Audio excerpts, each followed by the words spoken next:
Good afternoon. Can you hear me? No? I'll speak louder. When I received the invitation to speak,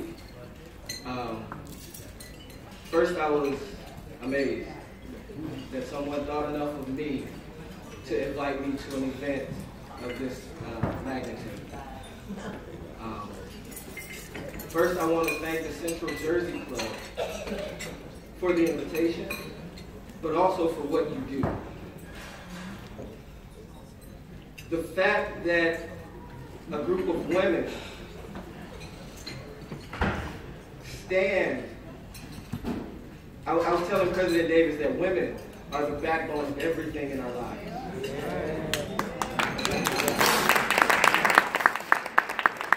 Women hold our families, women hold our communities, women hold our children. They encourage us to be better. Even when the world around them is not fair or doesn't treat them right, they don't bow their heads. They continue to stand and push forward. So I am appreciative of the opportunity to address this body. Thank you. A village in crisis. I think if we take the time to look at our surroundings, our society, we all can agree with those sentiments. That there's a crisis going on, not only in this land, not only in our communities, but sometimes in our own homes. So what do we do about it? How do we address it? Where do we go from here? The national theme is moving forward with a purpose. And so in my remarks today, I'll touch on the village in crisis, but I want to also talk about how we move forward with a purpose.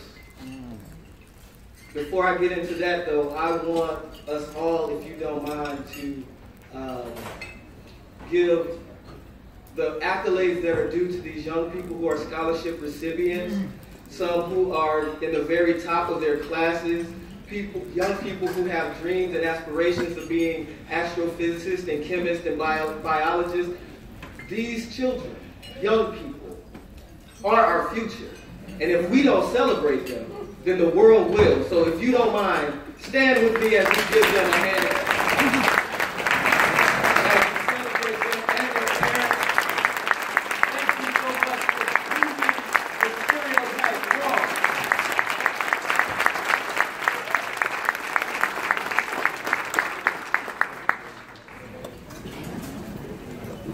So now, because we know that our future is not bleak, because we have living examples, first we need to address our present reality. Our present reality as people, our present reality as community, our present reality as a nation and the world. It's not lost on anybody that right now we are living in some perilous times. Wars and rumors of war, right? Political discord, dysfunction, corruption. All of those things are surrounding us as we try to live our daily lives. There's instability in our financial markets. There's instability in our government. There's uncertainty about, will there be a future for these young people to inherit?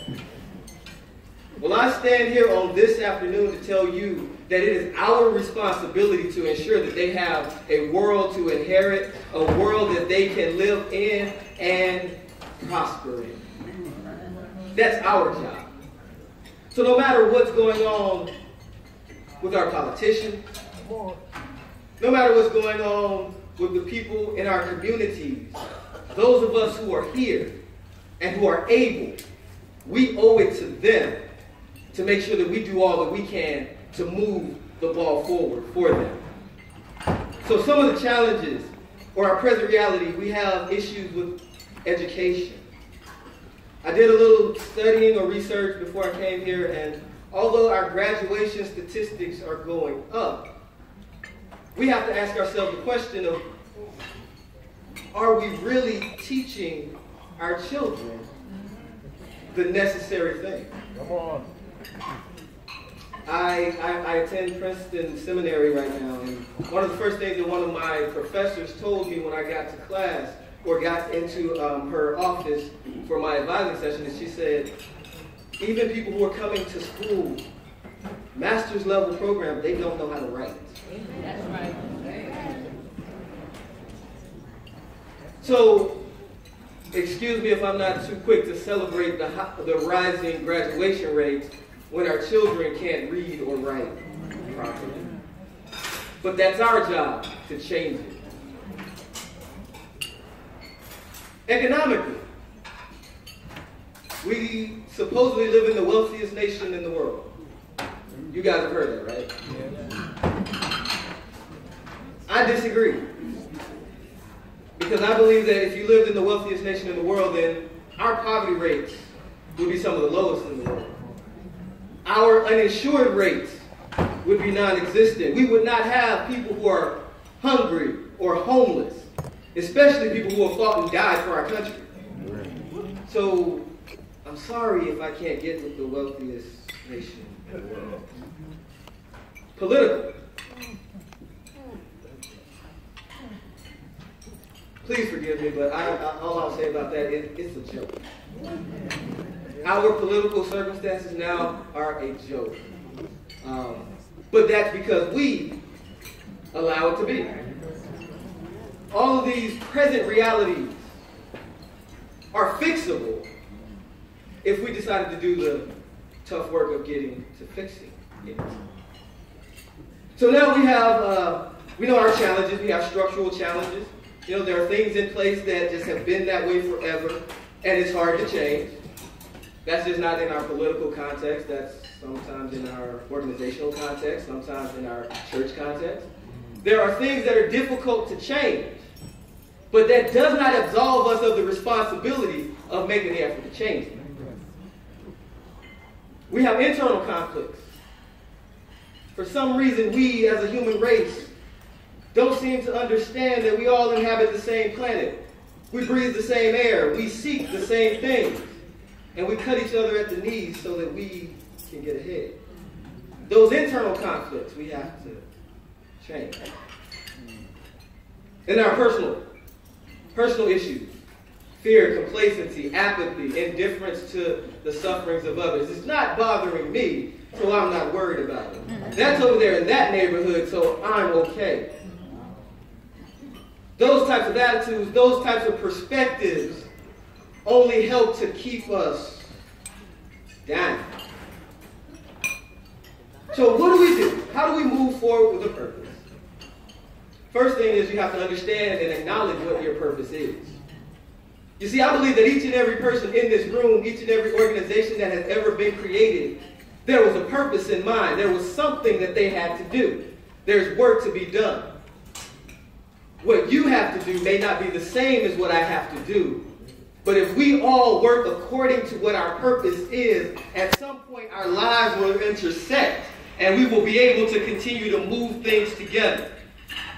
To me, it doesn't matter what your race, your color, your creed, whether you're male or female. I don't care about any of those things. But what I care about is the person that you are. Maybe that has something to do with me being a Baptist minister, but I believe that we were all created in the image of God. I'm not going to argue about whose God is right or whose God is wrong, what way is right, what way is wrong. I don't care about that. That's irrelevant.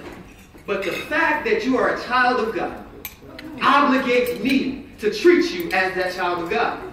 Because you and I are the same. And once we as people, as a human race, start to act that way, start to see each other not as a threat, but as a co-laborer in this work that we've been called to do, our world will be better. Yes. What sense does it make if I have 5 bedrooms in my house, but I know someone who's sleeping in their car? That's the reality. And they're not knocking anybody who has those things. Because there are some very, very generous people who do open their doors and they don't want any applause. They don't want anybody to know the things that they do. But what about those who are braggadocious about what they have, but then won't give 2 nickels to a child who's trying to go to school? I'm encouraged by the scholarships that you're giving to our young people, because if we don't invest in our future, there's no future for us at all. And an investment, to me, is not something that comes out of your excess, but it comes out of your substance. An investment hurts. It's when you give that which you may not want to, but you understand that the reason that you're giving it is going to pay you dividends in the end. We have to have a forward-looking mentality. We can't stay stuck in the past. Now, please don't misunderstand me. I'm not saying that the past has no value. I actually cherish the past of our ancestors. The things that they've come through, the places that they've gone, the things that they've done, allow us to stand on the shoulders. Allow us the freedoms and the opportunities that we would not otherwise have. But in honoring that past, we have to look back with the mindset of moving forward. We can't stay back there. Now we have vestiges of our past that are manifesting themselves today. I think about the civil rights movement of the 60s. That was a time where people, all races, colors, creeds, came together because they recognized that what they were facing was unjust, and the only way that it can be dealt with appropriately was collectively. And so they marched, they protested, they sat in, and slowly but surely things changed. The iteration of that today, we've had the Black Lives Matter movement, and some have criticized it, rightly or wrongly.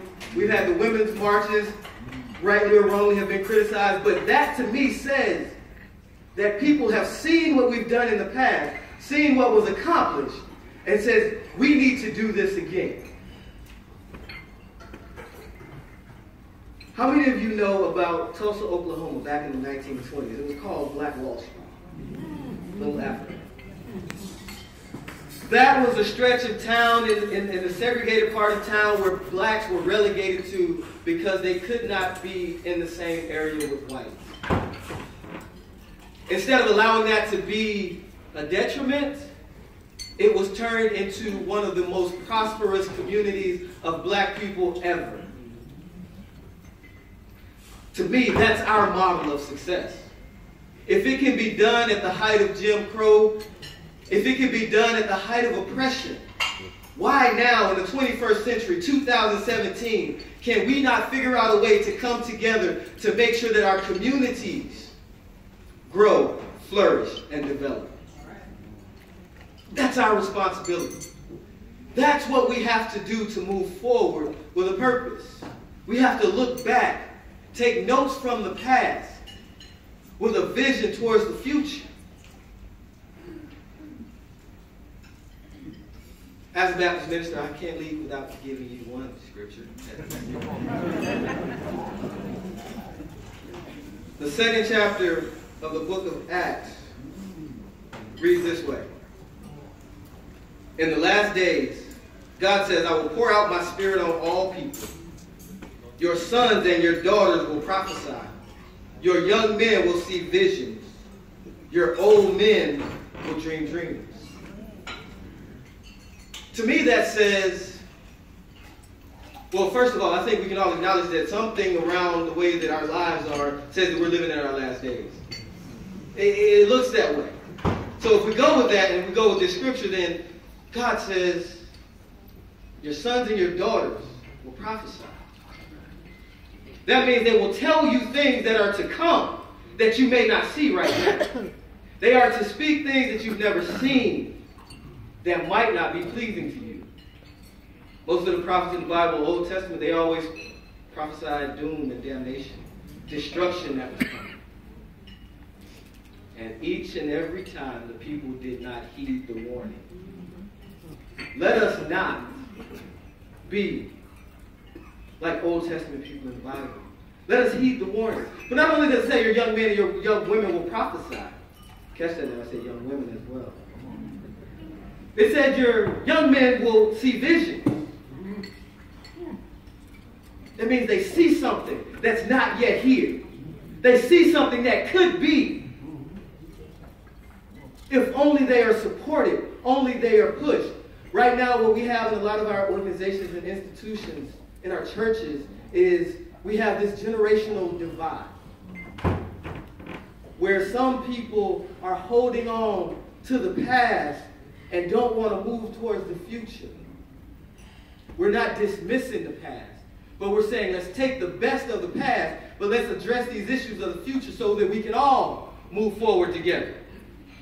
You see, we need the wisdom of our elders to guide the energy of our young people. What we have in the streets right now, the reason that young people protest, the reason that they do things that we think are crazy and destructive is because they are seeking attention. They're trying to let you know something. Our people, our young people are trying to let you know we are hurting. We have issues, we have problems, and you're not paying attention to us. You look at most school-aged children, the ones that are rambunctious, the ones that get in trouble all the time, it's because they're bored. They don't have something that's grabbing them and challenging them to be better. We have to do that. We have to be that. We can do that. We can be that. We have professional women and men in this place. We have doctors and lawyers and politicians, and we have school teachers and educators and pastors. We have everything that we need to rebuild our community. We have everything we need to rebuild our country. What are we doing with it? Everybody was gifted with a purpose. Everybody was gifted with talent. You and your gifts were not meant for you to just hog them to yourself. Whatever it is that you're good at, whether you're good at accounting or speaking or drawing or organizing or administration, whatever your gifts are, there's somebody out there that can use your gift. There's somebody out there that needs what you have, even if it's just a word of advice, even if it's just encouragement. Before I got up here, I was telling President Davis, it's great that you give scholarships. That is good. It helps. The money helps. But I think it goes beyond that.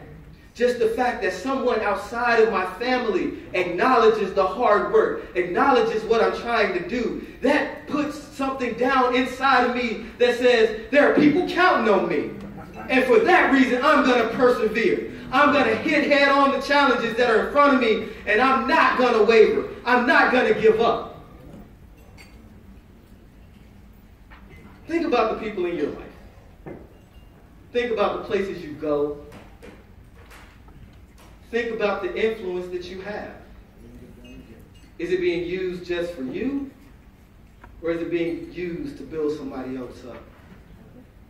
One of the most important things that we can do as human beings on this earth for our fleeting time while we are here is to plant seeds.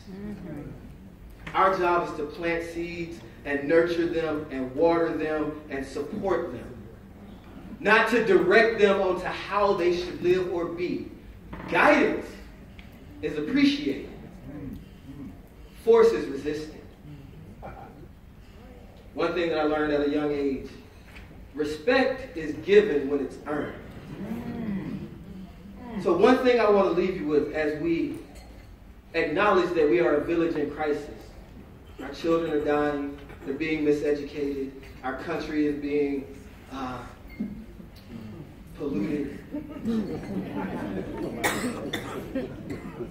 One thing I want to leave you with.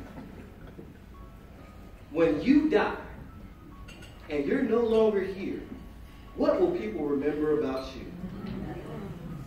Is it the lives and the people that you planted into, or is it your selfishness?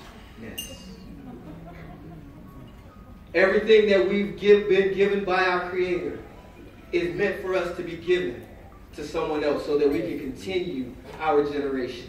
We can continue the human race so that we can make better strides than we were before. As we get more technologically advanced, we should advance as people as well. So I want to thank you for the invitation. I want to thank you for your attention. And as you leave this place, please think about it. What purpose are you moving forward for? Because if it's not for the greater good of humanity, ask yourself, is it worth it? Thank you.